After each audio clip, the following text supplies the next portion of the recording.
Hey guys, so I just got done doing our 2 hour and 15 minute, very close to that range, live stream talking about college sports. It's the longest I've rambled on for a single live stream, and so as you can tell, my voice might be a little shot. This is airing a few days after that, obviously.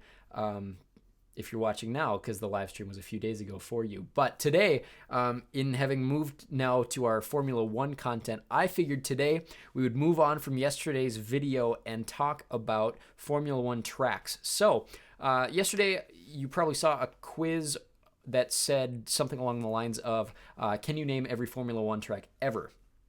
Today, we're not going to rank every Formula One track ever. In fact, we are not going to rank all of the tracks on this list for one very simple reason. I'm counting here 1, 2, 3, 4, 5, 6, 7 by 3, which is 21, plus 4, which is 25. And this is F1 2023 circuits. There are only 23 races this year. And I haven't gone in and checked which additional circuits have been given on here, but when we come across them, we will simply ignore them. What we're going to do today, you've seen the tier list before, you know exactly how it works. We are S through F. We are going through all 23 tracks this season in the 2023 Formula One season, and I am ranking them completely unbiased. That's not true. I will be ranking them by how much I like them, how much I enjoy the racing, how much I, as a virtual driver on the F1 video game, enjoy driving on them, how much I enjoy the scenery around them, how much I enjoy the weekends that they provide. So, we are going to start actually in order, I think. That way we can eliminate... Actually, no. Why don't we just go down the line with what I have here? You guys probably can't see it because my face is in the corner, but we're just going to go down with what they have here. So first on their list, this is Abu Dhabi. Abu Dhabi's an interesting case, right? A lot of money pumped into it. Not a very attractive track, except you have for all of like the buildings that surround the track. It's not very historical.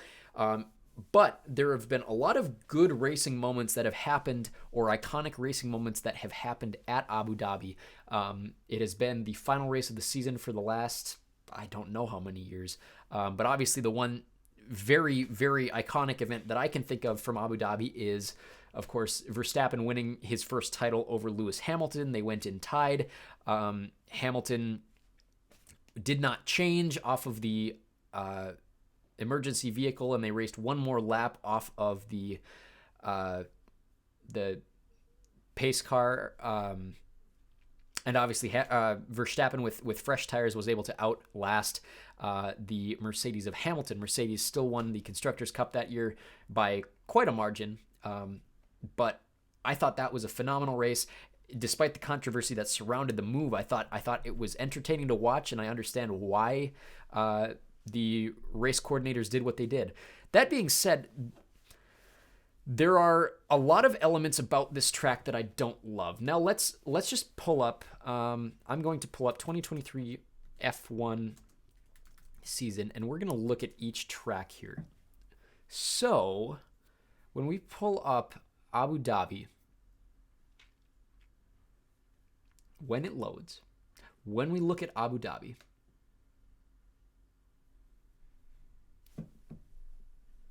when it continues to be slow, and we finally talk about the capital of the United Arab Emirates, Abu Dhabi Grand Prix, Yas Marina Circuit. So they've done a lot of changes here to the circuit itself in the last couple years. They have changed this turn 9 here. So if you're familiar on the video game, obviously the racing starts through the main straight, double left turn into by the way, my racing terminology is horrendous, so I do apologize for this, but they do have this windy bout here on turn 3 that turns into a quick turn 4 and then a straight into, I'm sure there's a name for this specific seating section. I've always just called this the chicane hairpin. And that's because there used to be a chicane into a very tight hairpin. But turn 5 here, they eliminated that after the Verstappen Hamilton race, and last year just made this into a straight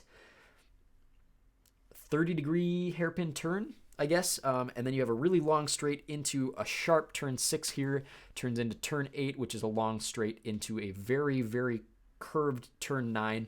And then you get really rough racing here. This is when I don't love everything that goes into this section here. And this is when you're getting into the hotel bit above the marina. Where would I put this track? There have been a lot of great races on this track, and I think it's got some great moments. I like the fact that they changed this very, very dangerous and almost unnecessary chicane into just a straight quick turn. Same with 9 here. This used to be a series of chicanes, which is now just a big loop. For me, it's probably either top of C tier or bottom of B tier. It's just not... It's not a very intriguing track. Nothing about it is very standout except for, like I mentioned, the money they pump into it to make it look vivacious, if that makes any sense. But I'll give it the benefit of the doubt. Let's go bottom of B tier here. That does not look very good on a black background, but I did not design this tier. This one... My subscribers are going to kill me, but I can't quite see which track that is. You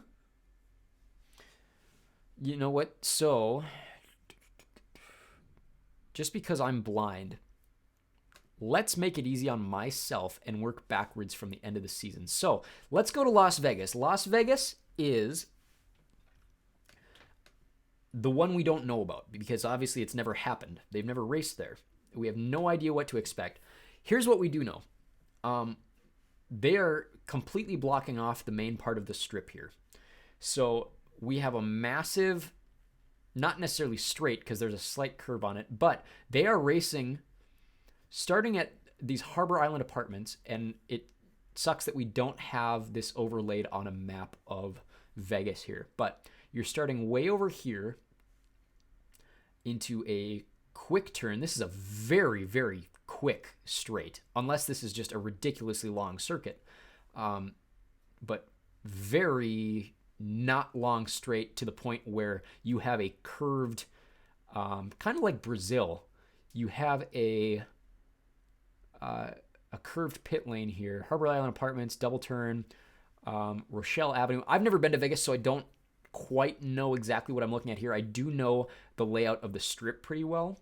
But then you have a series of right turns here, 3 and 4, a sharp right turn from a very, very fast straight, I'm assuming.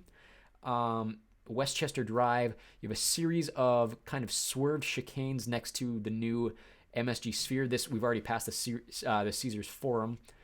And then you go past the monorail station onto Sands Avenue, and this is also another curved road.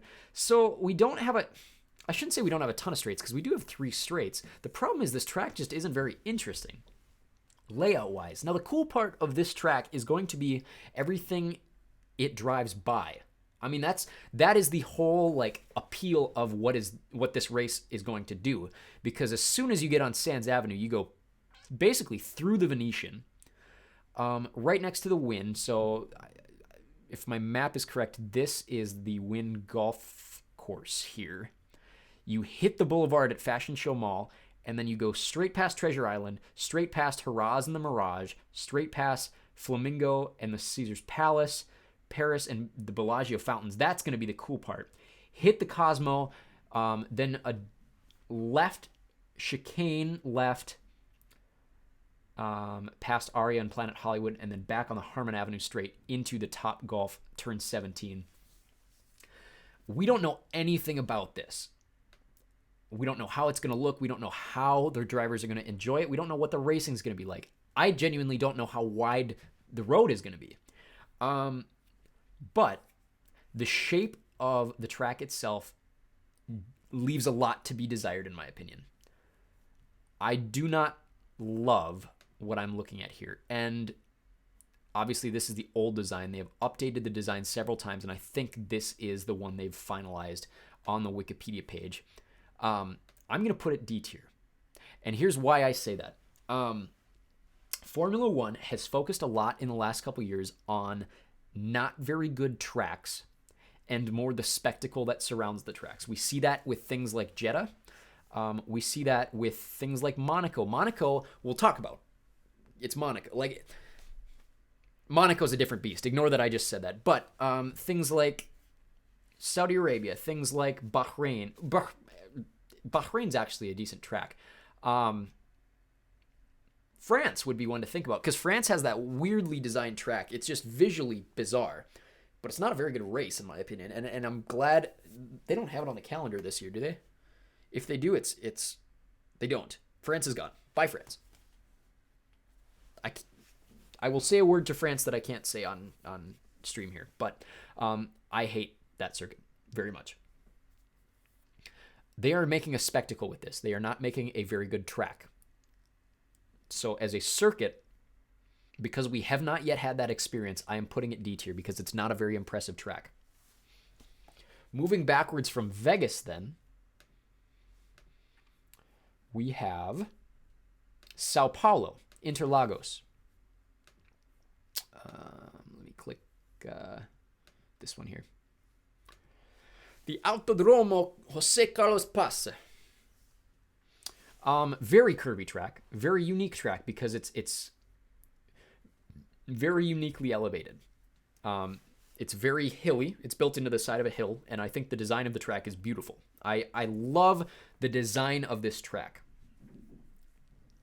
From a racing perspective, it heavily favors cars that are able to accelerate around weak turns. Does that make sense? So obviously you're seeing, you have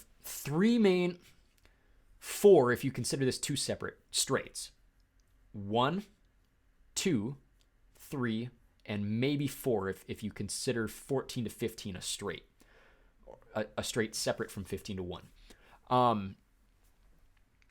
There are a lot of very not tight turns on this track. 3 is a very loose turn. 5 is loose. 6 and 7 are loose. 11 is loose. 13, 14, and 15 are all very loose turns. So if your car has the ability to accelerate around turns, specifically left turns, all of those are left turns except 6 and 7. Your car is very powerful on this track. I think the racing here historically has been very good. I don't know how I feel about the atmosphere of this race itself. Obviously, Brazil is a very big racing community. Historically, a very strong. Even today, you have a lot of Formula 2 and reserve drivers. Drugovich, the Fittipaldi boys. You have a lot coming out of Brazil. Still, Brazil is a very big racing community. What are my reservations about this track and this race? I don't love how long the pit lane is. I understand why it is, because the way that this track is designed, just an exposed pit lane would be very dangerous. However, I think it diminishes the quality of the racing just slightly.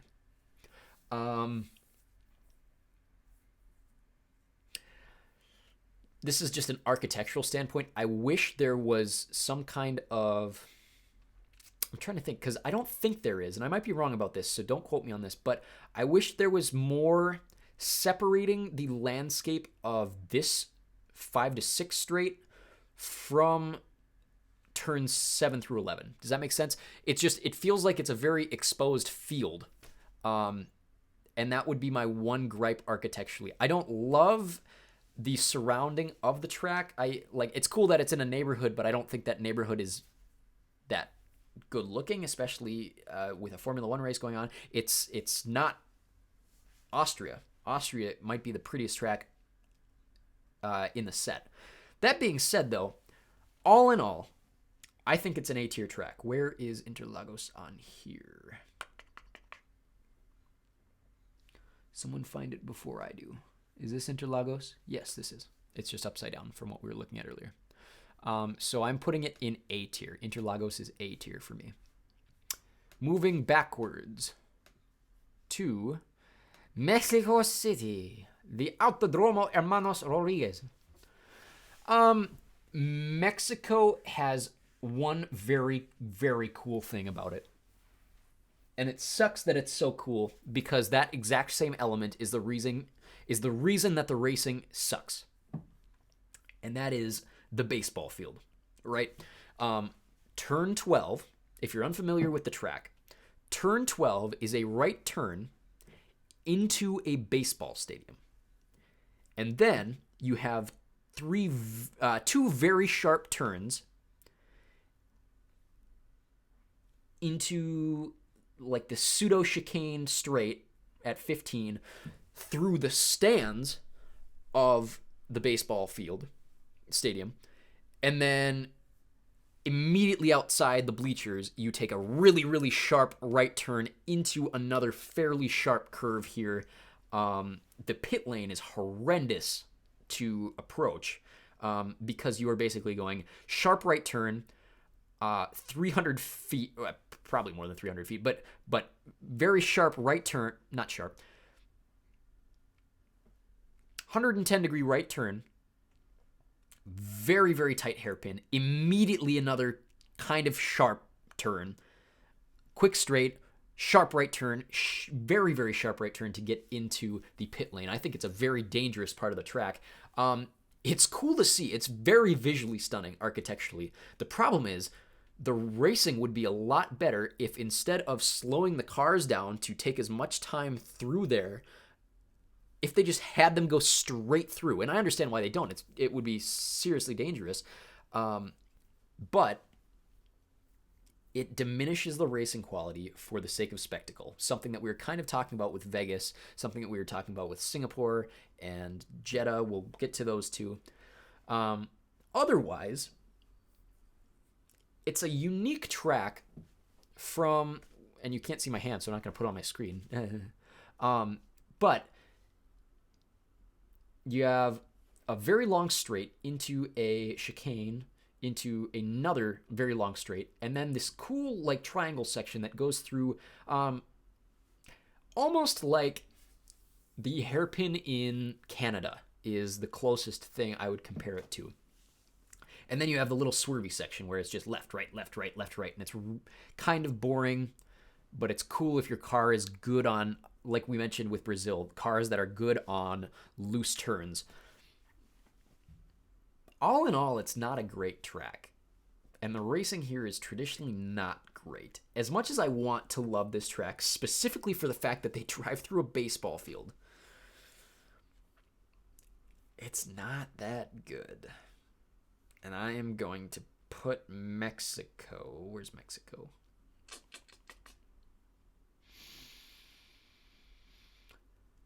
Oh, where's Mexico? This one. I have to put it C tier for now. It might even drop lower. Sorry, Mexico. Moving backwards to COTA. I don't love the design of Circuit of the Americas, but I think it is exactly what an American track... How do I phrase this?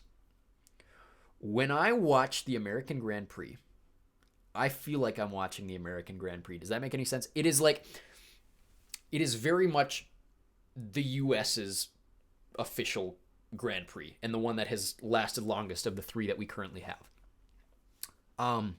I don't love the swervy bits. I really don't like swervy bits in any track.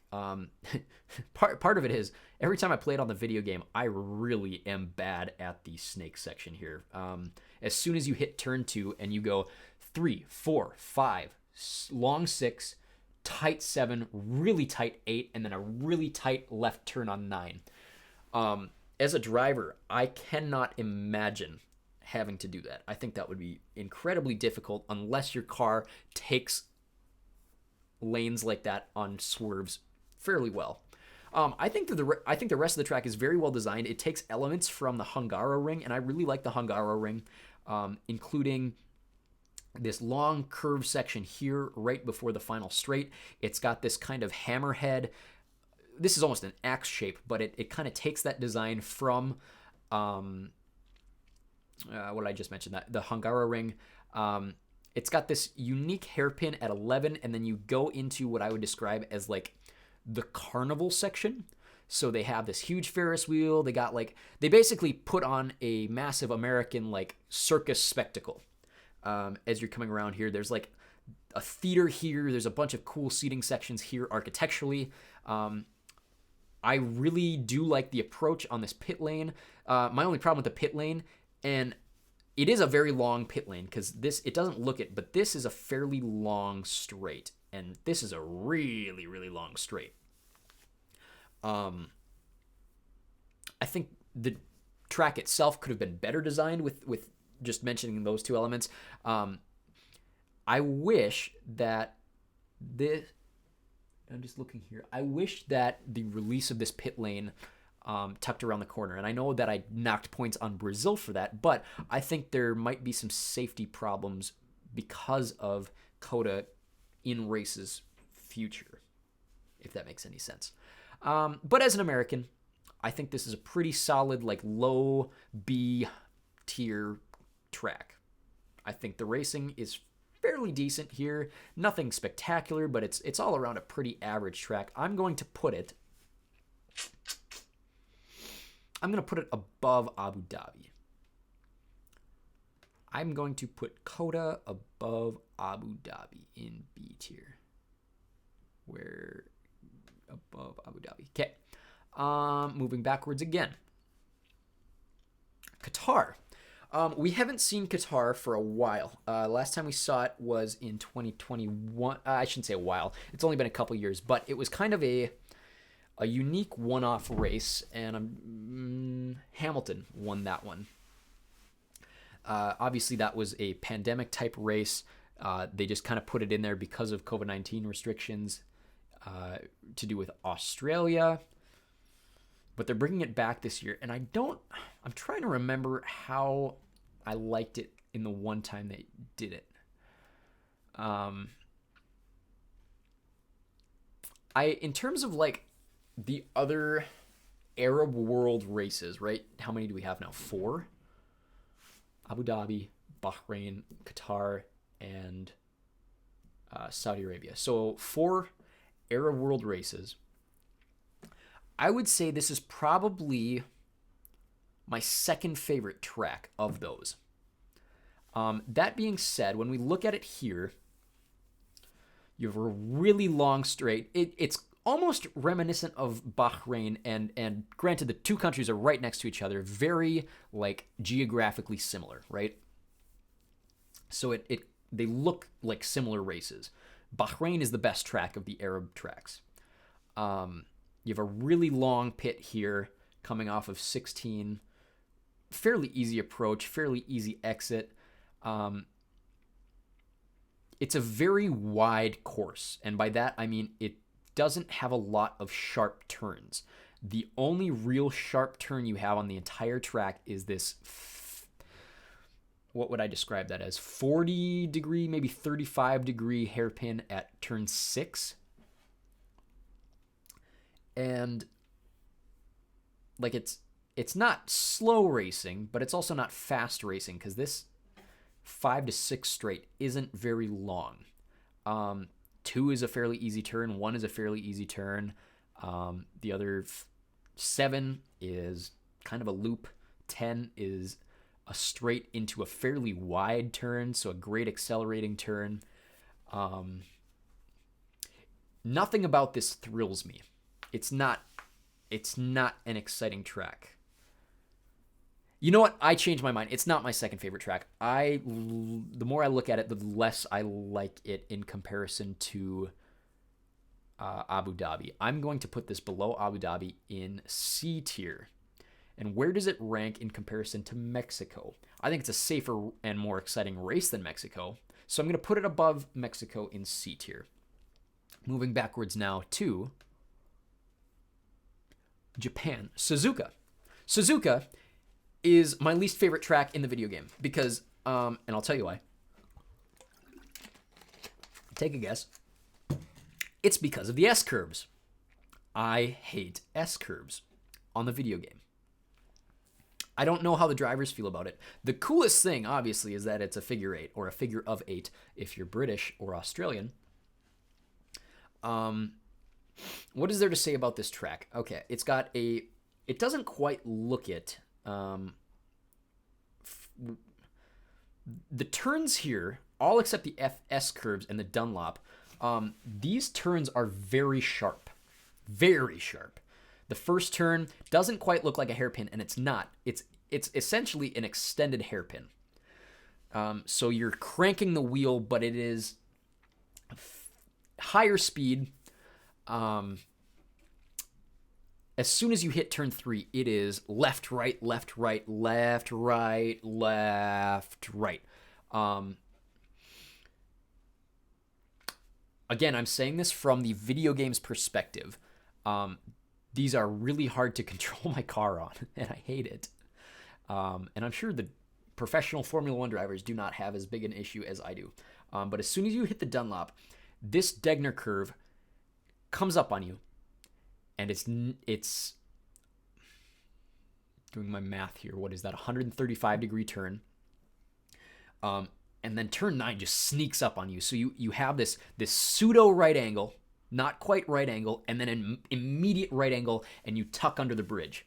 And the bridge is the cool part, right? Because no other track crosses itself. Then you have the really sharp hairpin at 11, which is hard. I would say this is the second hardest hairpin in Formula 1 with the exception of Monaco. This is the hardest except for Monaco. Then you have this massive, massive right curve. I almost want to call this the spoon curve, but then the spoon curve comes similar to that curve I mentioned earlier at Mexico, similar to the one in Canada. Then you circle back, and it's pretty much straight until you hit the Casio chicane triangle here. We haven't seen Suzuka. Well, did we see it last year? I'm trying to remember. Yes, we did see it last year. Suzuka is most often a very good race, or a very standard race, I should say. I would say this is a solid B tier track. It's cool. And there's a lot of standout elements, but as a driver, I feel like I would hate to race here, and that's my only problem. But I will put it top of B tier. I think no matter what else I put in here, this is probably staying at the top of B tier. I for my own sake, I can't personally put it in A tier. Moving backwards then from Japan, Singapore. So let's talk about Singapore. This is for a Grand Prix that was designed as a spectacle Grand Prix, right? So those are the ones that take place at night, that look a certain way. The tracks aren't necessarily great tracks.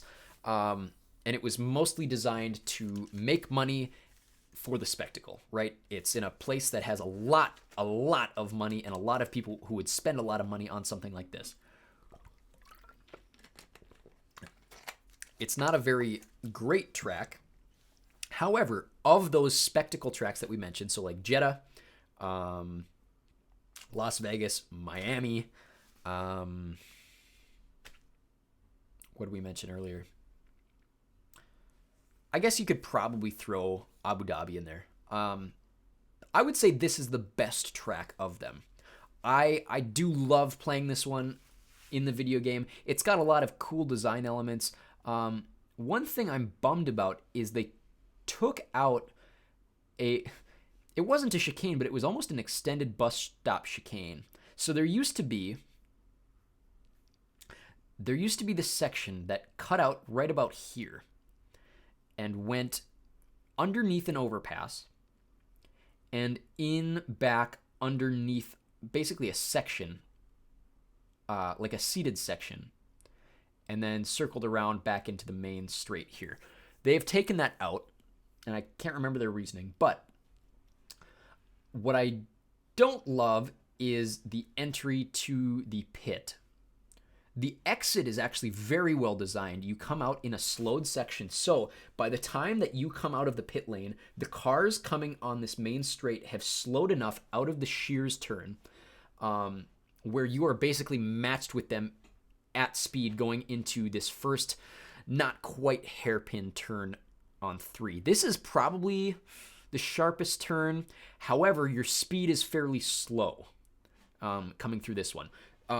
The turn that I hate the most, right? So you go through the main straight, and then pretty hard stop, slow down into 2 right turn, and then sharp 3, loose 4, come around, a circular 5, bend 6, sharp right turn, or sharp right angle left at 7, sharp right angle at 8, loose left at 9, sharp at 10. This is a chicane here that could just be a straight, but I am kind of glad they make it a straight. And then you come across the bridge.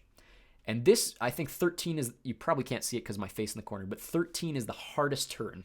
It's not quite a hairpin, but you come over the bridge, and if you can see my screen right now, there's a little kink right before it, and that it's not technically a turn, but there's a slight right kink that I'm sure is difficult for the drivers because you have to hit this slight right and then an immediate not quite hairpin left, and then come out of this massive straight into the Connaught right, and then 15 and close on this 16-17 split. So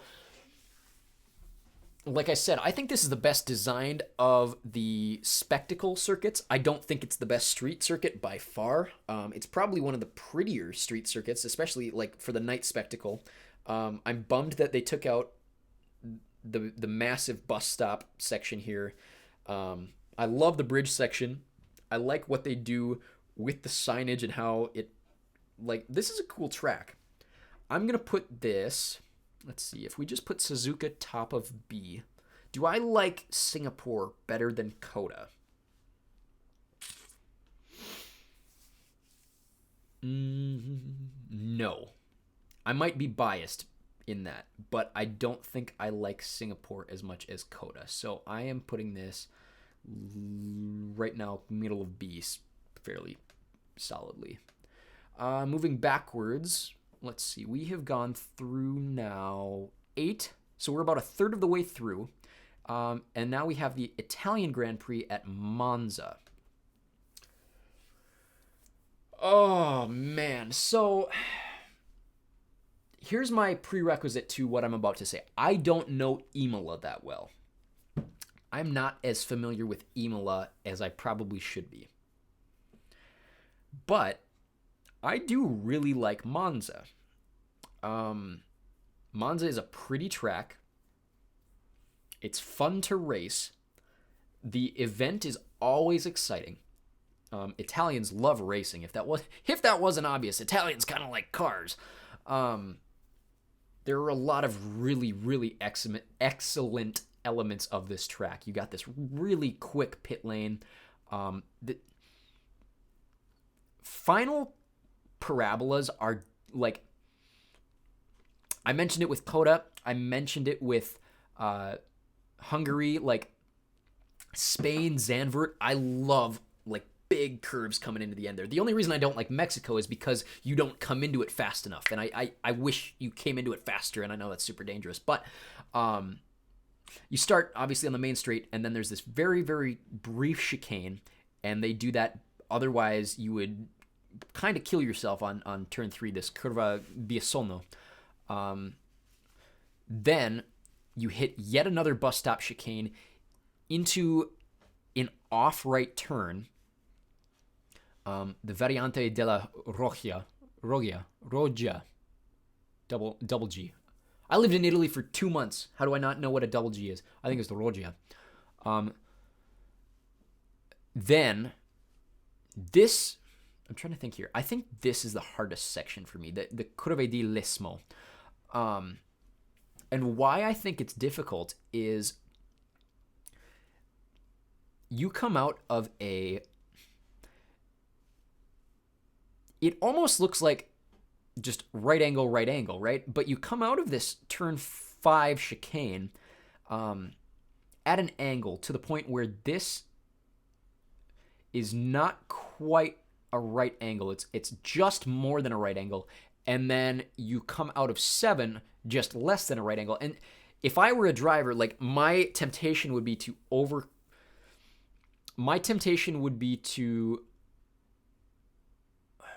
undercorrect this turn and go into the gravel. And this is a really thin bit of road. And that's part of the difficulty is this part is very, very tight. And then my temptation here would be to overcorrect. And I can't remember. I think there's a wall right here. And so you are coming in fairly quick. And I'm glad there's this chicane here, but fairly quick and fairly oddly shaped turns to a section that's not dangerous necessarily, but very easy to ruin your car here. Like, very easy to ruin your car. If you do one thing off, you're obviously not going to overpass here. And then you come out into the Curva de Salario, and this is basically overtaking Central. This is kind of the only overtaking spot except for the main straight. But the danger here is you think it's longer than it is, and then you hit this chicane, and the Variante Ascari is super quick. It's a very quick chicane. You have to stop very aggressively and then come out of it really fast and use that momentum into the final parabola. Oh, man. I'm hyping myself up thinking about Monza. This is top of A tier for me. This is better than Interlagos. I do really like Monza. Where's Monza here? Monza. Oh, man, I wish I was Italian. No, I don't. Take that as you will. Okay, moving backwards now. Dutch. Zandvoort. Hot take of the day. I really like Zandvoort. I love the scenery. I love the fact that it's built into a sand dune. Obviously, that's why it's called Zandvoort. Is it literally translates in English to the sand fort. There's so much to love about it. It's so fast. Like, really, really long main straight. Parabola. I love the parabola so much. I'm going to anger a lot of Spaniards here by saying this. Zandvoort is what Catalonia wishes it was. Does that make any sense? Not quite, but kind of similarly designed tracks. Obviously, like, Catalonia cuts inward, whereas Zandvoort cuts outward. And so it doesn't look the same by any means, but the racing is very similar. And I just think Zandvoort is so much cooler because you come out of this not quite hairpin first turn. Like, your first turn is an entire 180.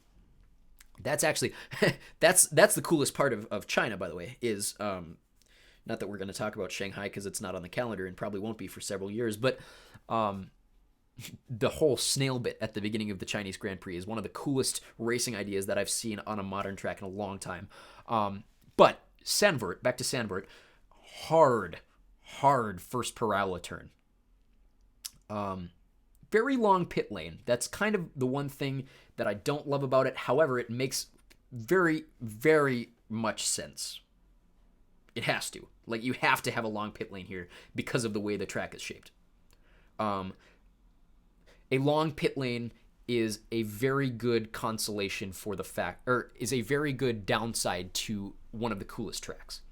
Come off this massive banking, and then fairly easy right turn. You kind of swerve into this right turn, and then there's this super sharp bank. Oh my gosh, like double hairpin. Not quite, because they're not hairpins, but like double parabola almost immediately into a very slight curvy section. It's so slight that I don't mind it. And then you come into the Skivlak, and that's like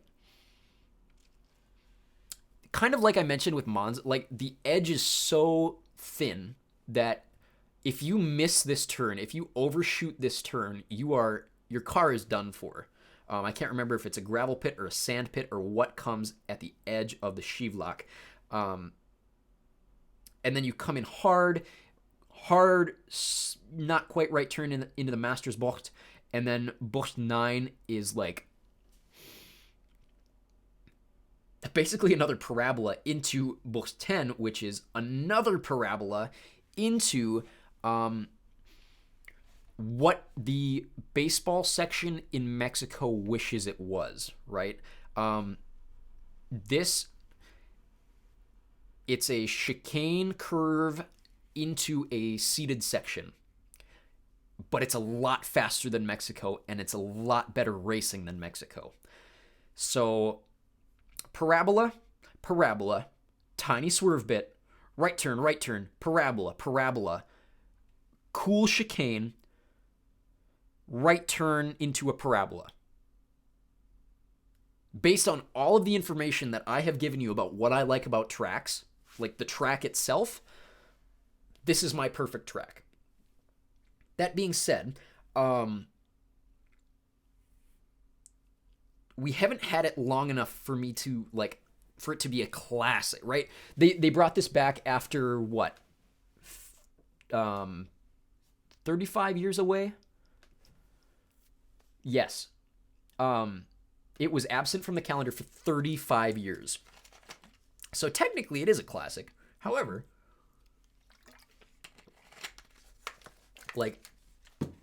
this track has only been with us for the last few years. And before that, it was a long time ago. But, it's not yet a classic track, but it has the potential to be. I love this track so much. And I didn't want to put it S tier. And I don't know that I will, because it's a fairly dangerous track, or it could be. Okay. I love this track personally. And is it even on here?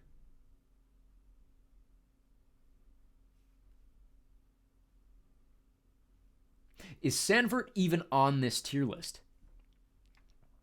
There it is. It's upside down. That's why I can't see it. Okay. Because I know that I would be personally biased if I put it in S tier, I have to put it top of A tier. I'm going to put it better than Monza. But because I know that my own personal biases would be the reason that it's up in S tier, I can't put it S tier. We might reconsider at the end of the video. But I love Zandvoort. Moving backwards to Belgium. Spa is my favorite track. It is a very long track. I will give it that. Spa is the coolest looking track. It has not quite the scenery of Austria, but pretty darn close. They are working on making this less dangerous. Eau Rouge is a very dangerous turn, and what you are not seeing from this layout here is this is an uphill swerved section coming out of a downhill swerved straight, right? So you start here with a fairly short main straight, and then La Source is this super sharp right hairpin, and then you go downhill at a slight right curve into turn 2, and then you come up from the bottom of the valley into a curved section that can cause serious accidents, and the repercussions from those serious accidents are what get someone like Antoine Hubert killed when they try to avoid other accidents, right?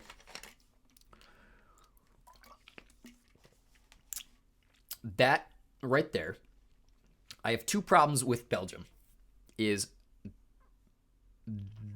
Eau Rouge and how long the back section is.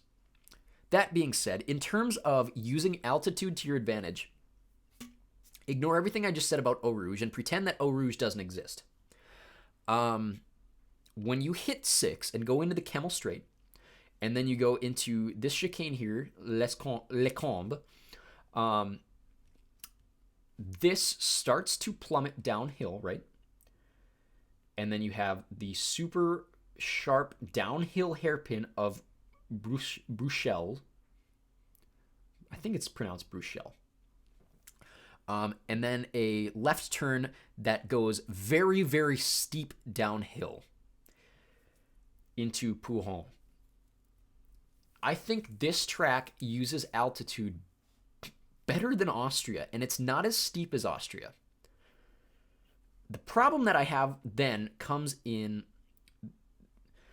So this is technically a parabola, but what you don't see is that it's a really, really big parabola. Almost too big, to the point where it almost feels like the drivers are going straight. Then you get to a fairly loose chicane here at Campus. Stavelot, this is a much better, like, parabola type shape, but it's not quite a parabola. It's basically 2 right turns, but 16's a loose right turn. Blanchiment is way too long. Then you come into the chicane, and the chicane is the cool part. Like, this section and this section here make up for the danger of this section and the boringness of this section. Does that make sense? I think it's one of the coolest looking tracks. I think it's probably the most unique track. And except for the fact that it rains every other year at the Belgian Grand Prix, the times that it doesn't rain are very good. And I personally can justify putting that in S tier. I like Spa a lot. If I had to choose one track that I could rent a car and I could drive on it for an hour, I would choose Spa over Zandvoort.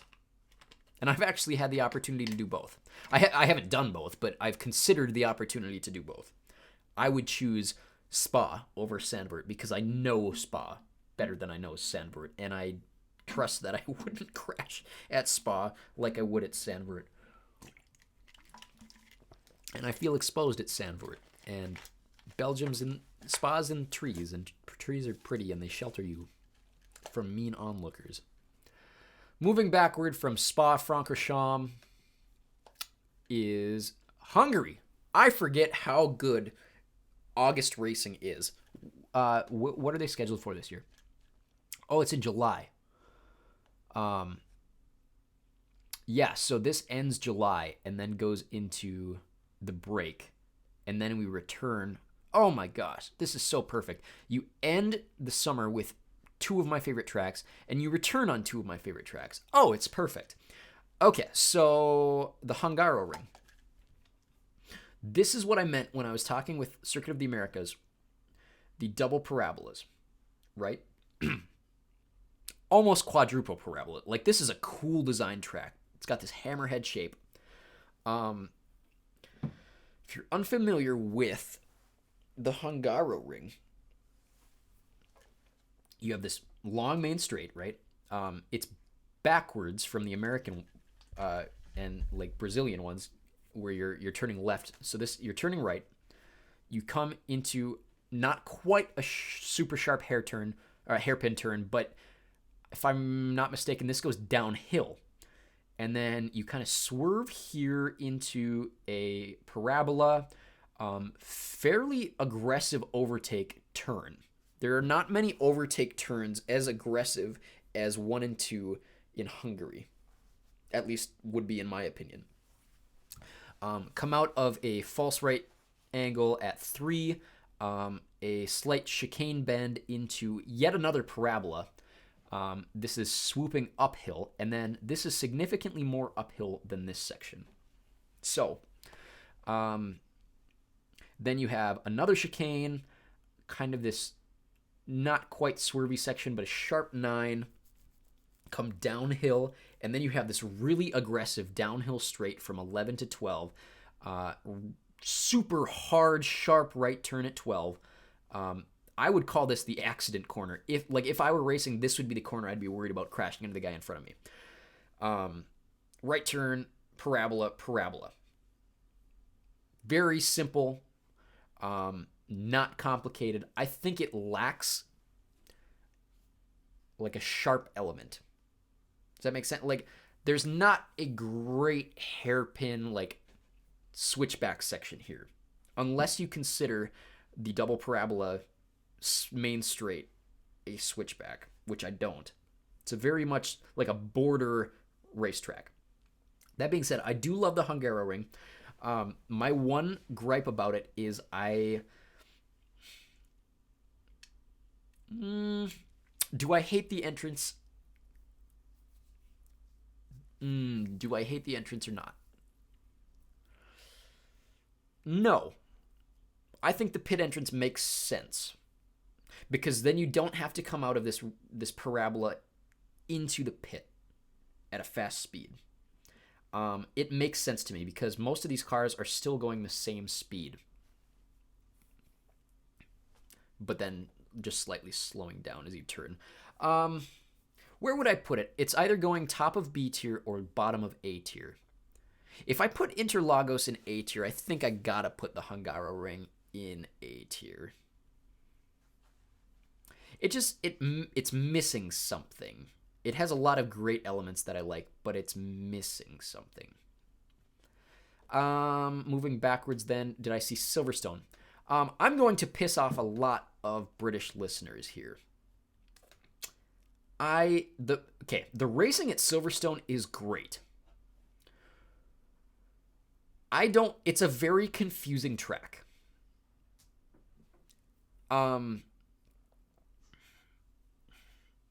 Very confusing track. Look at, main straight, very long pit lane, by the way. Main straight, fairly quick. Loose right turn. Swervy S section. We know how I feel about swervy S sections. Long hanger straight. Parabola, kind of.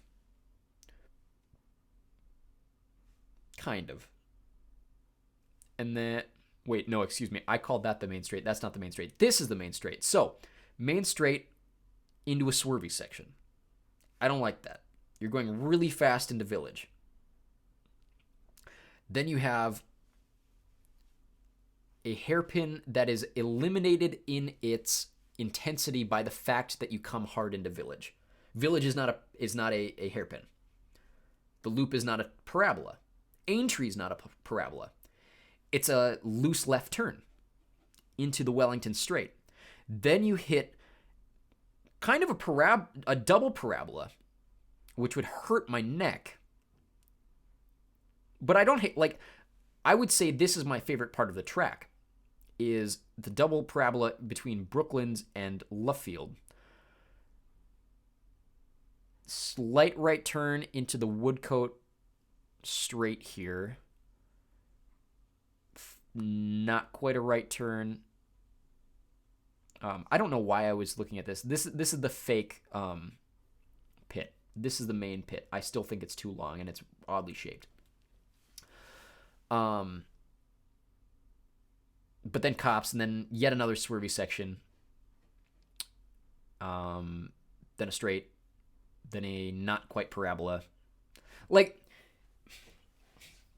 How do I describe this in a way that I feel is appropriate?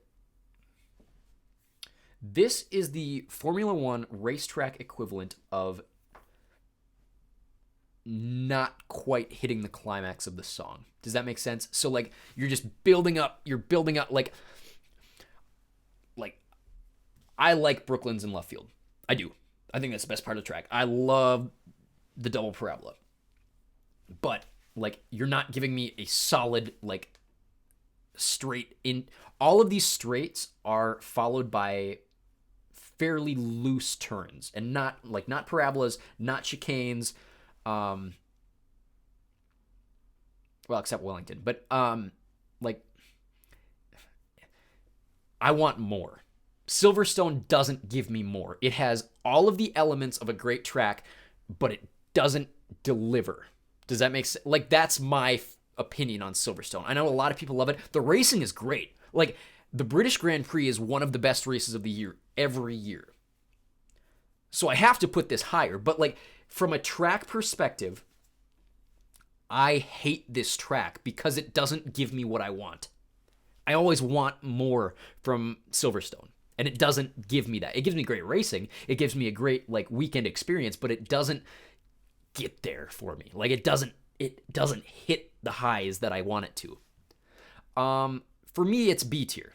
The racing is great, but the track is like C tier. So, where is Silverstone on here? Silverstone is one of those shapes that I don't quite recognize unless I'm really thinking about it.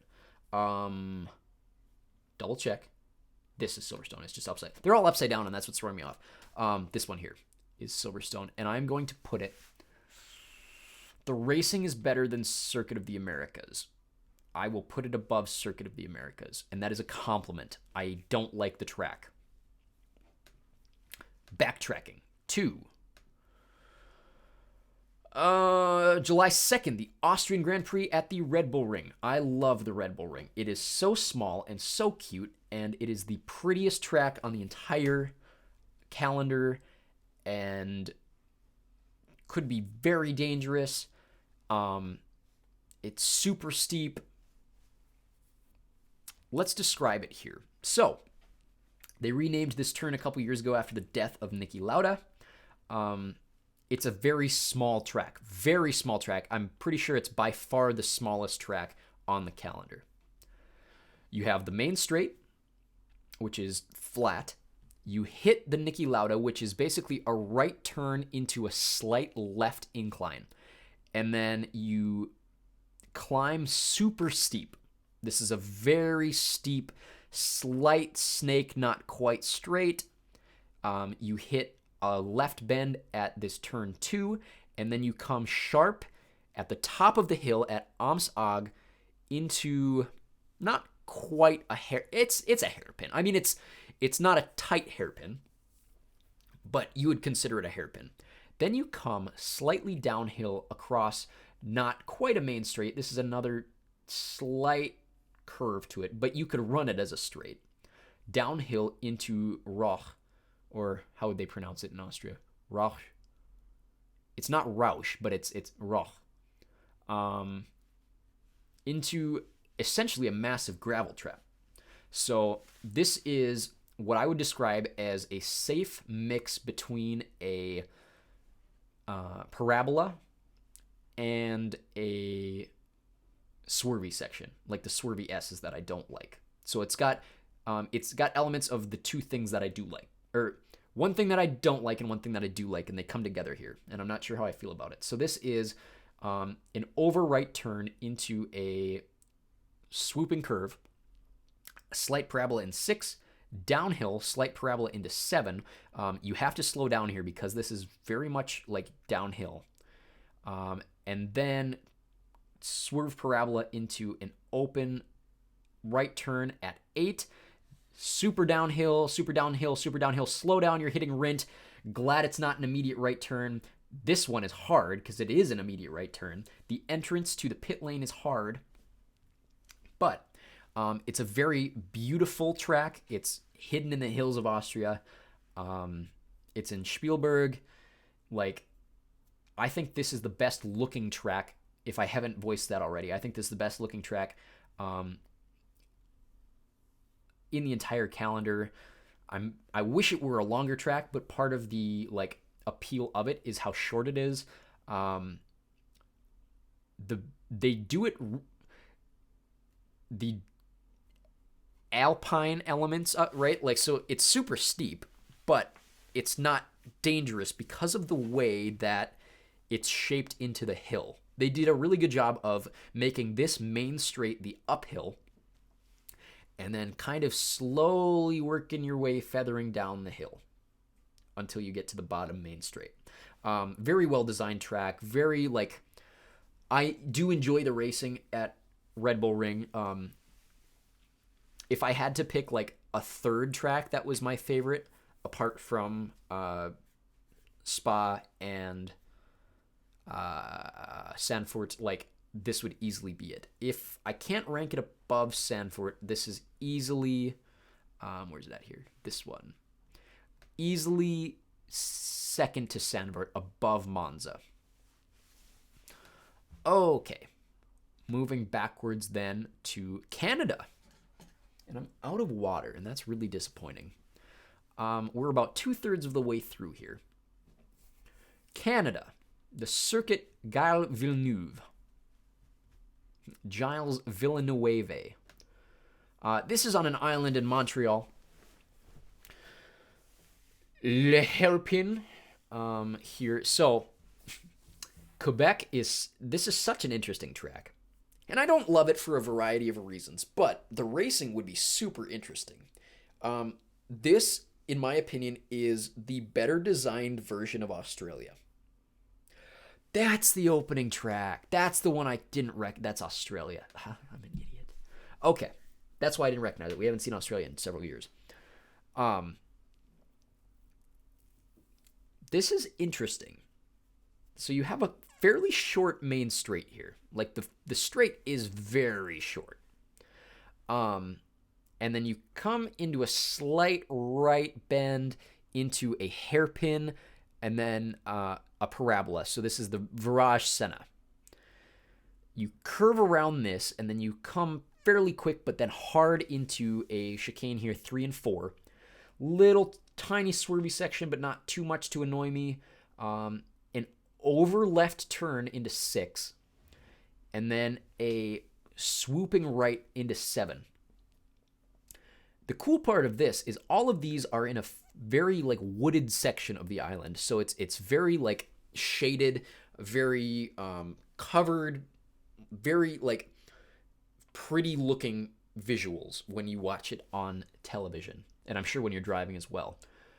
Then you come into a fairly long straight, and then this is the part that reminds me of Australia, is when you're coming around the edge here. This reminds me of some of the early turns in Australia. And you come up on that building section that we'll get to when we talk about Albert Park. Sharp right turn, chicane, left turn 9, and then you come into kind of this swooping left, and then you hit the hairpin. And the hairpin is what you'd think is the hardest part of the track, but it's tricking you. This is probably what I would describe the third hardest hairpin in the calendar. What did I rank the second? I'm trying to remember here. Because first is obviously Monaco. Second is Japan. Yeah, absolutely Japan. So this would be third. It's bigger than it looks on this this map here. Then you kind of come swooping out into the Casino Straight, and you're right up against not necessarily the river. This is kind of just an offshoot of water here, and then this chicane kills drivers. Drivers hate this chicane right here. First of all, it's a very difficult approach into the pit lane, because you're going so fast out of the straight that once you hit the edge of the track and finally you're in the pit lane, you have to stop on a dime to match the speed of the pit lane. The other drivers have to slow down, because if they understeer coming out of 13, you are going to hit this wall. And that's why they call it the Wall of Champions, because if you hit this wall, you could lose your championship opportunity or your championship lead, because the right wing of your vehicle is going to be absolutely demolished. And it's a thin piece of track here, and it could slow the race down completely. You could red flag if you even touch the wall here.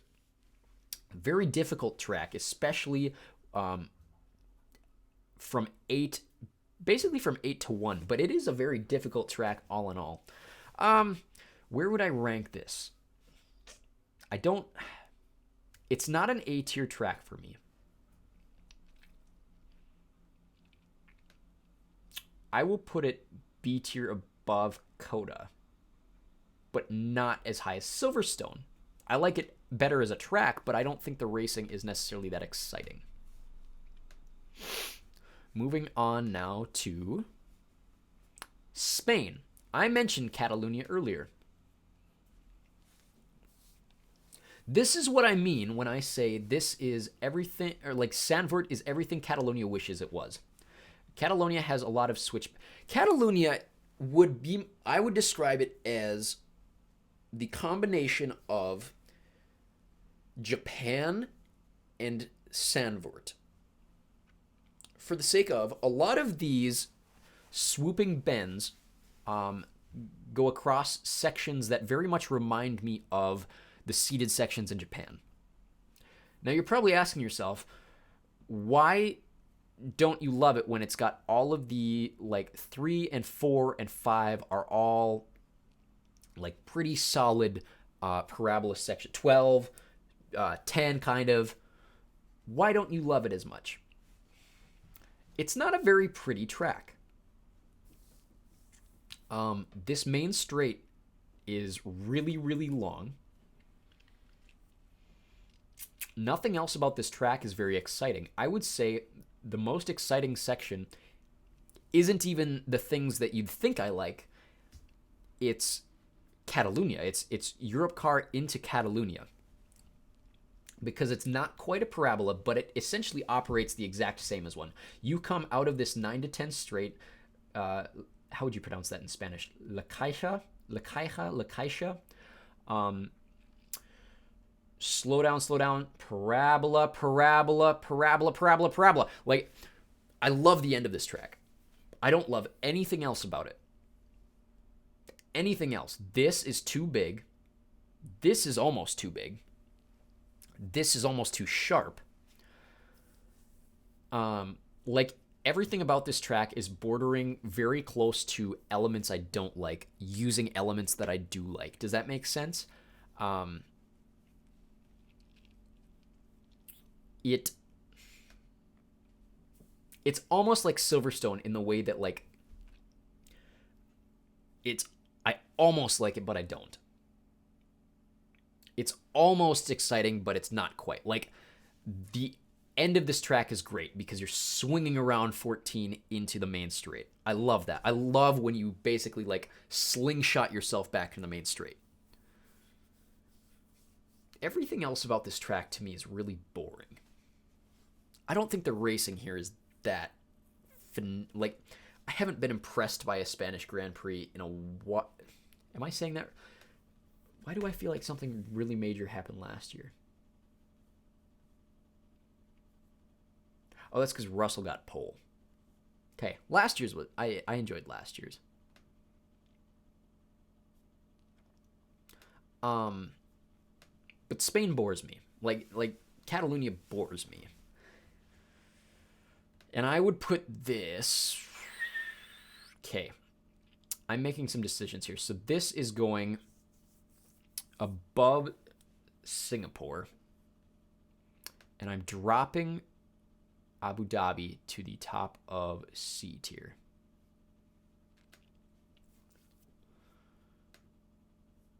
Okay, moving backwards now to Monaco. Monaco's got problems, bro. This is obviously a track that is a classic. Very obviously. It is the oldest track currently, not oldest track, it is the oldest race still on the calendar. Am I saying that right? I hope I'm right when I say that. It's got a lot of really incredible elements. This track is phenomenal. Okay. Hear me out. Let me say exactly what I need to say, and then you can argue with me. This track is very well designed. This could be the perfect track. And I will explain why, but let me get to the part that you're waiting for. But this track was built in a time when cars were a lot smaller and a lot slower. And the streets aren't wide enough, and the straights aren't long enough. And as a result, the racing of the Monaco Grand Prix is very predictable and very boring, and this is a very boring race. If the track that is the Monaco Street Circuit were somehow able to be blown up, not blown up, that's not where I'm going here. For lack of a better, like, if the Monaco Street Circuit were able to be, like, blown up. Like, I can't use a better phrase than blown up. If I were to look at this picture and go like that, right, but with the actual track, like 125%, right? So like 25% more than it is now, where the streets were wider and the straights were longer, and this entire track took up more space. This would be a great track. You have a not quite straight, which there aren't a lot of those, understandably. You have an artificial right turn, a chicane disguised as an artificial right turn at Saint Devote. You have not quite a swoopy section to the point that I don't like it at Beau Rivals. Massenet is this hard parabola swoop left turn. Casino is beautiful. You go straight past the historical Monte Carlo Casino. You go through the streets down into Marabout Haute, downhill into a very sharp 5. And you think that's sharp, wait till you get to the hardest hairpin you can possibly imagine, to the point where I have never successfully turned my car on the Grand Hotel hairpin in the F1 video game. Then you hit 7 at Mirabeau Balls. And you go downhill right before possibly the coolest thing you've ever seen in a racetrack, going through the tunnel. You hit Poitiers, and you hit the tunnel. And you have to adjust your eyes to the fact that you can no longer see sunshine, and your eyes have to adjust to artificial lighting in a very long, curved, underground tunnel. And you come out of the tunnel, and you have to do the exact same thing, and almost immediately have to stop into the Nouvelle Chicane and bus stop chicane to slow you down into Taubach. This left turn here, an artificial left turn, it's slightly more than a right angle. Another swervy section into what is essentially an extended bus stop chicane that goes around Piscine, which is the pool, but I forgot to mention Louis Chiron, which is turn 13.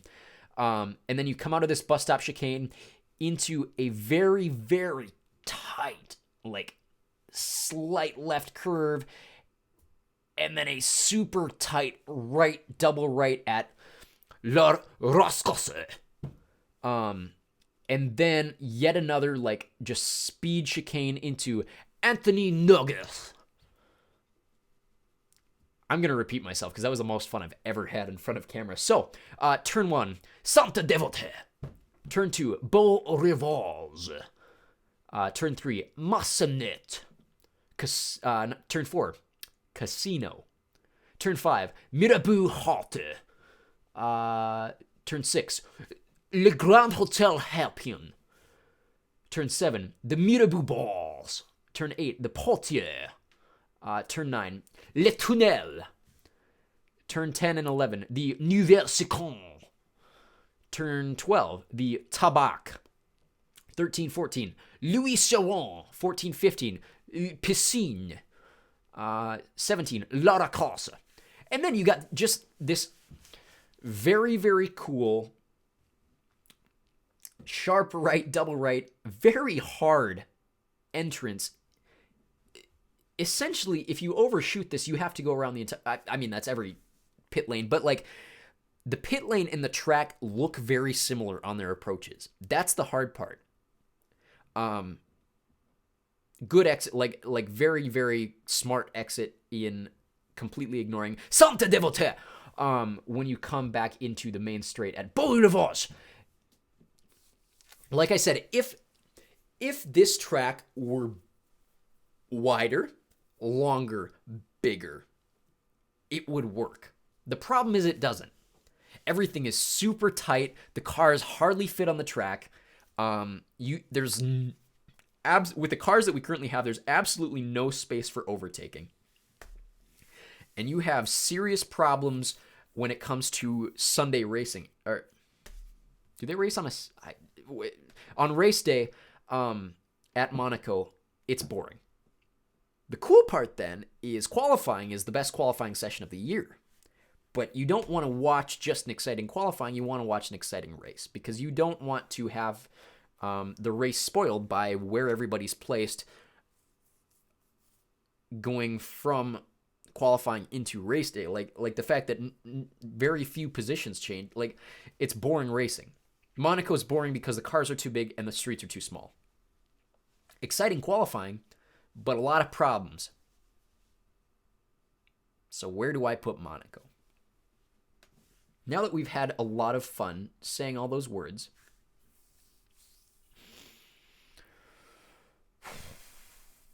the spectacle of Monaco is S tier.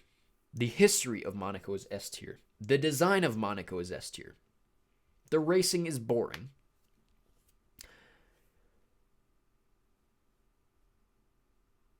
And the track is too small and poorly designed for a modern car. We're putting it out of respect to the history of Monaco and how cool the track could be at the top of C. That's my reasoning. Moving backwards again, finally, now that I've had my fun. Imola. Imola is probably the track, other than Vegas, obviously. Imola is the track that I'm probably least familiar with. It looks like a slug. Okay. The difference in Imola and Monza, if you weren't aware, is that this one turns left. This is a very pretty track. The Autodromo Enzo Itino Ferrari. Now that we've butchered French, we might as well butcher Italian. Very short main straight. Very short main straight. Very rare. Just a thing to note here.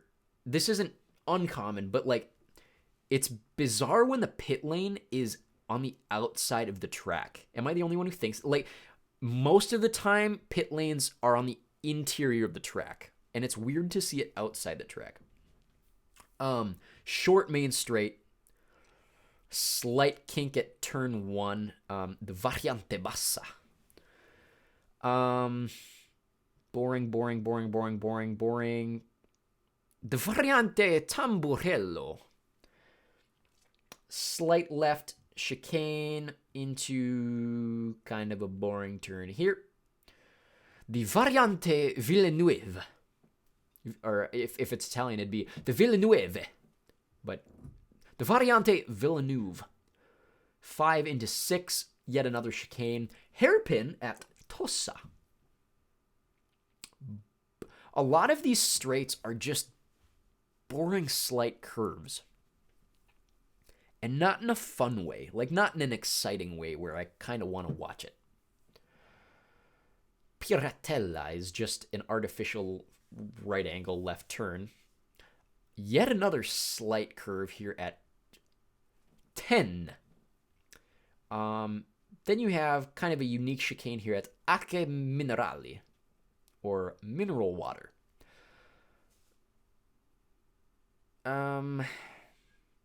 What do I have to say about 11, 12, 13?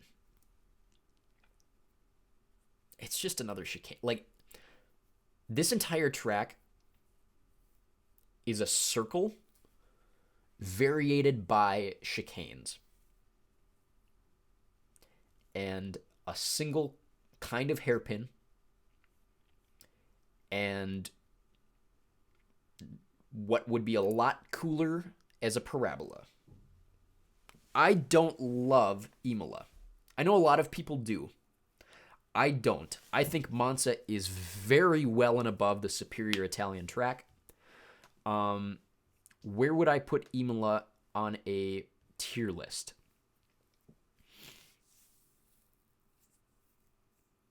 Bottom of B tier for sure. I just think it's a boring track. I think it's poorly, like, it's not exciting. Nothing about it is exciting. Except, like, it's cool that you can see it from people's houses. That's cool. I like that. Otherwise, it's kind of a boring track. Good practice track, maybe, but like nothing is exciting. So I'm going to put it above Abu Dhabi in C tier. Hot take. I'm going to get flamed for that in the comments. Backtrack. Miami. Yeah, let's go. Very, very well designed track. I love the way it circles around the stadium. I love the pool section, the fact that it's artificially painted asphalt. I like the fact that it goes under a bridge. I like the fact that it's completely straight. Miami sucks. Here's what I do like about Miami. It's cool to look at until you get close. And then you realize it's all just artificial BS. The pool section was really cool in concept, and then we saw what they actually did with it, and it wasn't... When I say pool, I mean like the yacht section, where artificial boats are built on an artificial painted pool. This is a mess of teal, and not in the cool Mercedes way. This is as country bumpkin South Florida, like middle of nowhere circuit as you can possibly get. And the fact that it surrounds a stadium should help that, and it doesn't. The fact that this entire section surrounds Hard Rock Stadium, which is a very cool looking stadium. We'll do stadium rankings very much later when we talk architecture, that kind of stuff. But everything apart from, say, 18 to 9. Like, we'll come back to this, but everything from outside of 18 to 9, so 9 to 18 on the back burner, is really boring. Really boring. You have kind of this weird chicane section that goes under an underpass. And it feels like cars are driving under an underpass. Like, it doesn't feel like an F1 race. It feels like I'm driving on the highway in Florida. I don't want to feel like that. I don't want to feel like from 16 to 17, the longest straight in the entire race, I don't want to feel like I'm driving down a Florida road. And I do when I'm watching the Miami Grand Prix. The section in front of the stadium is really cool. I think the coolest thing they could have done with this track is put the cars through the stadium. You know how much money you would make selling out a stadium full of... Like, even if the cars just went straight from end zone to end zone, and I don't think the stadium has the architecture to make that possible, which sucks, but, like, that would be the coolest thing ever. You see a car for 5 seconds, but it's going straight through the stadium full of 70,000 people. That would be the coolest thing ever. They didn't do that. They just go around the stadium. And the part in front of the stadium, the whole podium area, the whole, like, pit lane... Very cool, like very good looking, very solid, slight chicane out of, like, I don't have a problem with this. You're swinging into the main straight. That's, like, I'm fine with that. I like that. 3 into 4 is boring. 4, 5, 6 is just a copy of Jeddah. 7, what should be really cool, pretty sure this is the yacht section. It looks like garbage. And then you have this slight bend to 8 into 9 here, so you don't even get the parabola feel. Miami might be the worst track. Miami is going...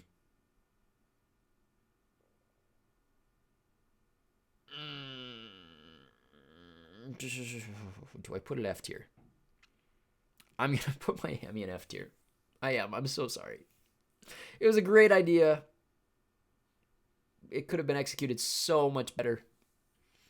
And I get that balancing the elements of what they were trying to do, this is probably the best outcome. But it doesn't work for me, and I'm sorry, and that it sucks. But it doesn't work for me. Miami is not exciting. And it's too expensive. And maybe I'm salty about that. Azerbaijan is my favorite street circuit, and I think it's by far the best street circuit on the track.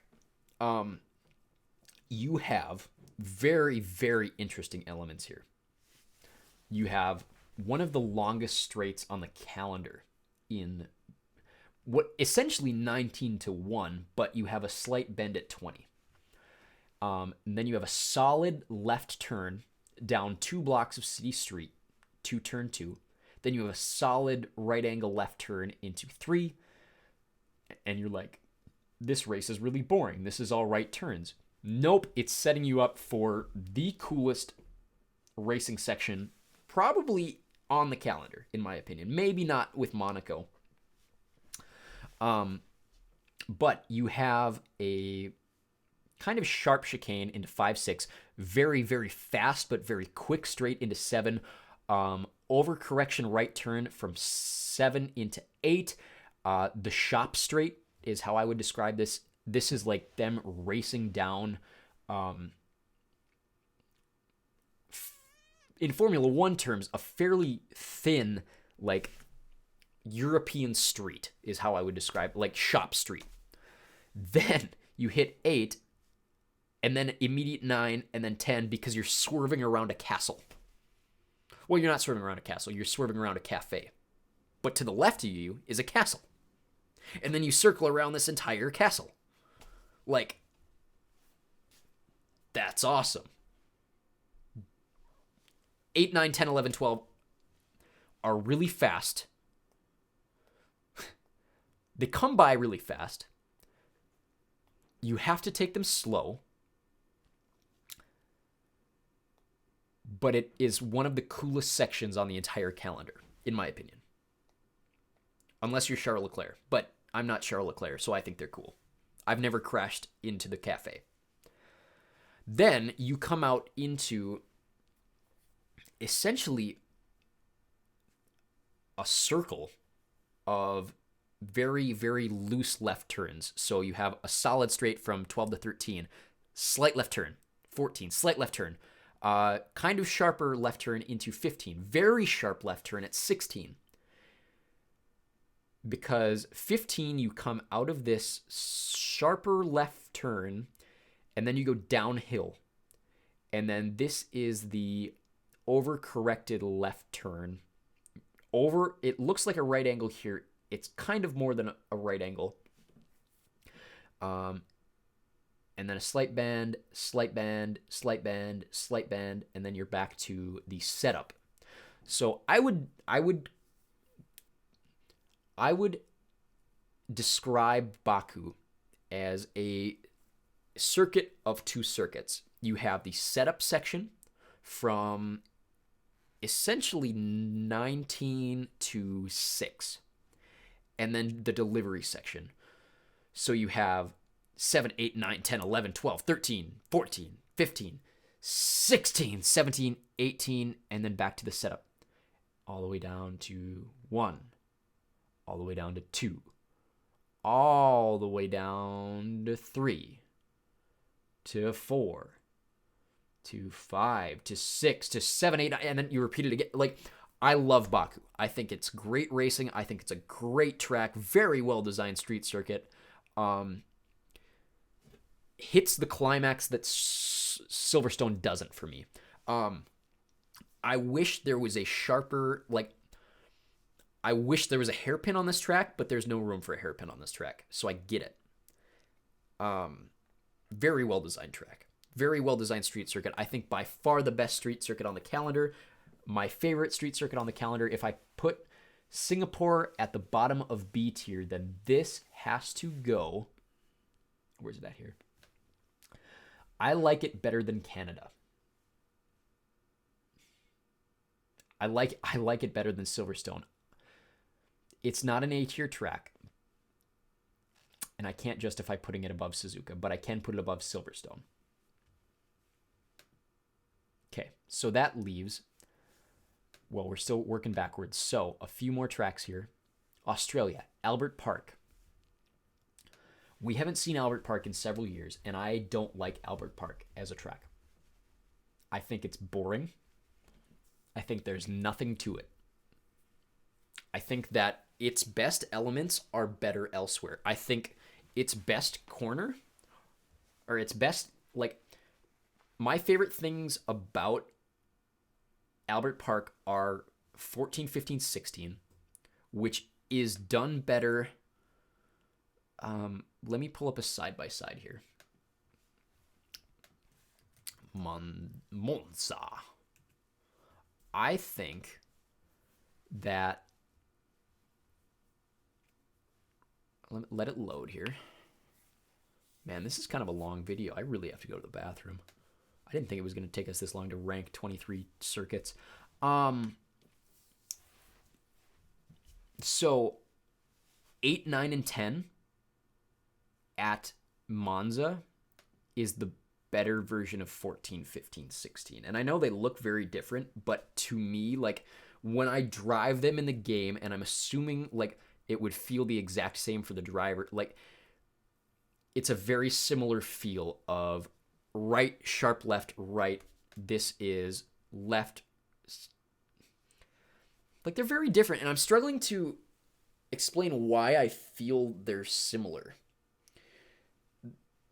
Their vibes are similar. I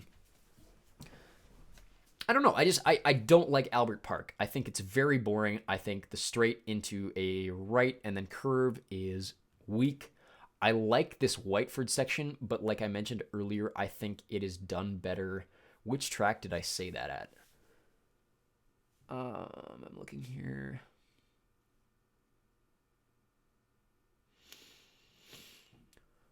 Oh, which track did I say that at, everybody? Oh, Canada. Yeah, I think the building section is like this wooded 345. I think feels very similar to Circuit du Villeneuve. Is very similar to 567 at Canada. And done better in Canada. Like, Albert Park's best sections are done better at other tracks. I think it's a very boring track. I don't think the racing is very exciting. The one thing that I will give Albert Park credit for me personally, is the 2019 Australian Grand Prix was the very first race I ever watched live. It was like 1 or 2 in the morning. I was at my apartment in St. Paul. I had just told my roommates that I was moving out. And me and one of my roommates kind of had a like sad reconciliation bonding moment during the Grand Prix. And that's what got me into F1. Like, that moment, along with the fact that for the first time in my life, I was watching like cameras in the track show me how fast the cars were moving. I was like, this is the coolest thing ever. I'm watching racing from now on. That's what got me into Formula One. So props to Albert Park for doing that for me.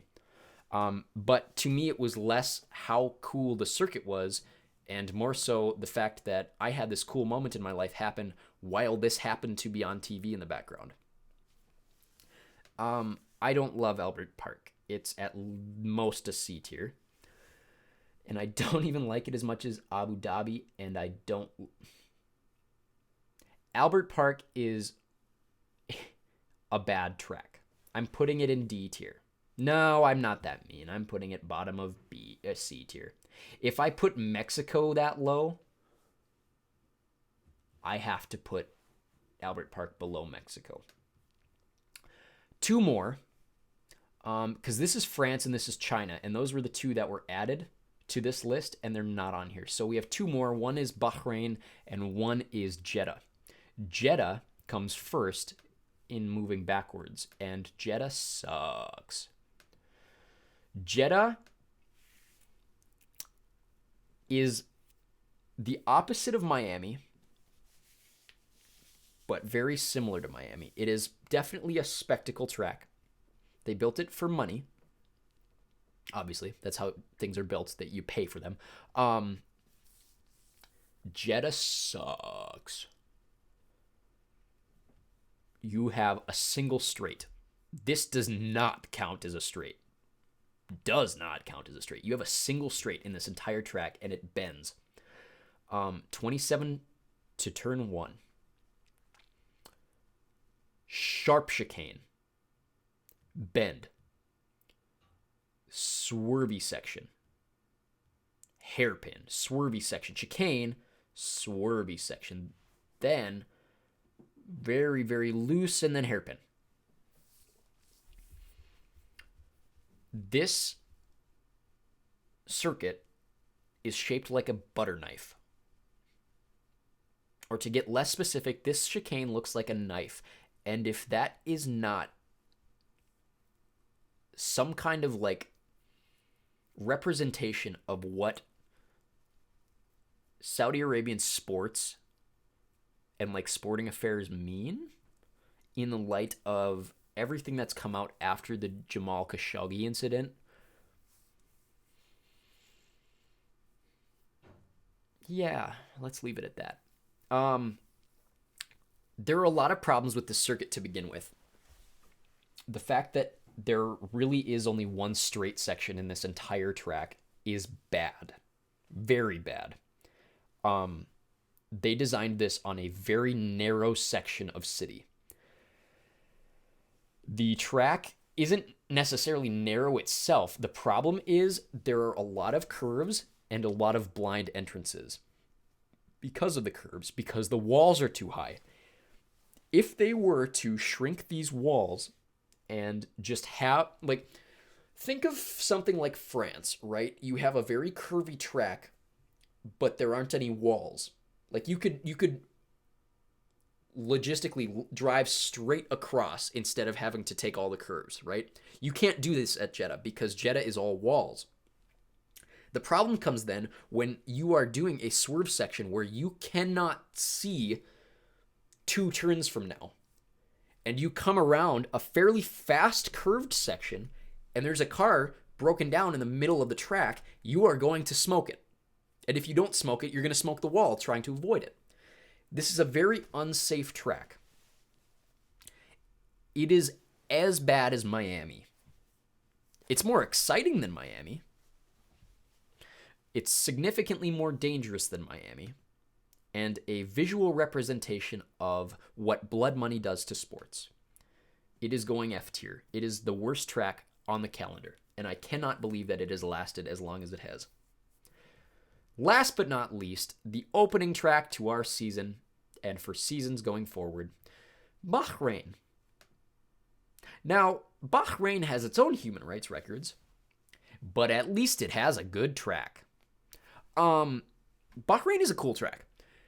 It does everything right about the whole racing in the desert thing that Qatar has yet to necessarily prove.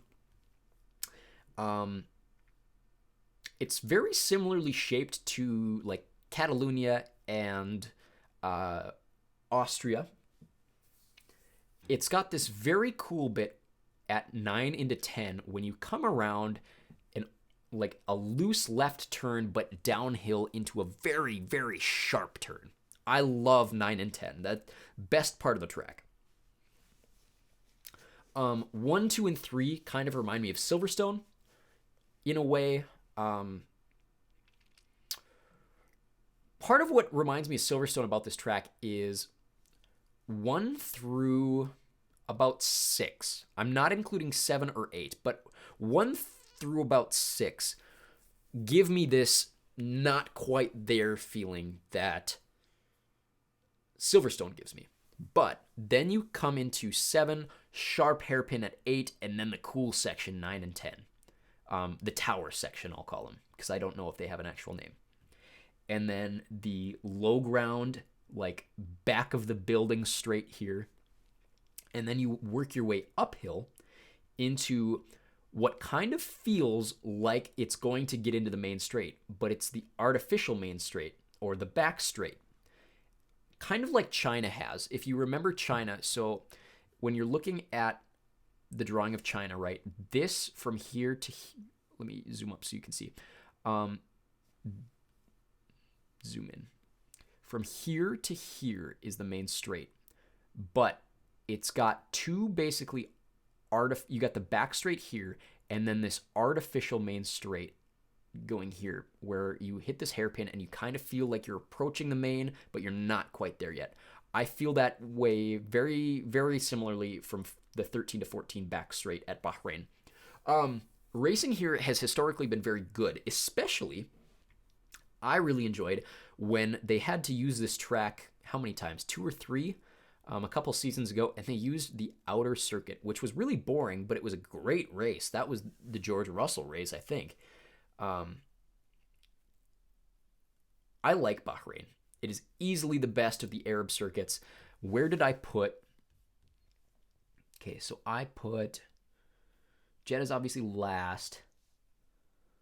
Abu Dhabi and Qatar are here. This is easily B tier. I don't think it's quite A tier, especially not if Suzuka's at B. But, is Bahrain better than the United States? Is a great question. Yes. Is it better than Canada? Yes. Is it better than Silverstone? No. I think that's where I'll draw the line. So, leaving China and France out, because I really don't want to rank China and France because I don't like them very much. This video is already long enough. You've been waiting an hour and 40 minutes for me to come to this conclusion.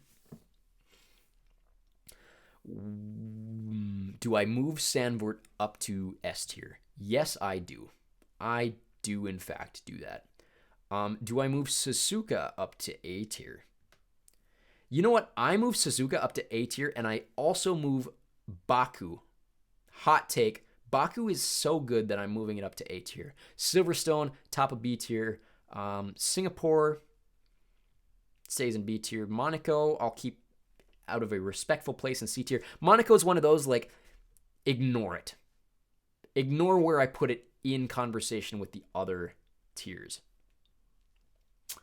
Albert Park is at C tier.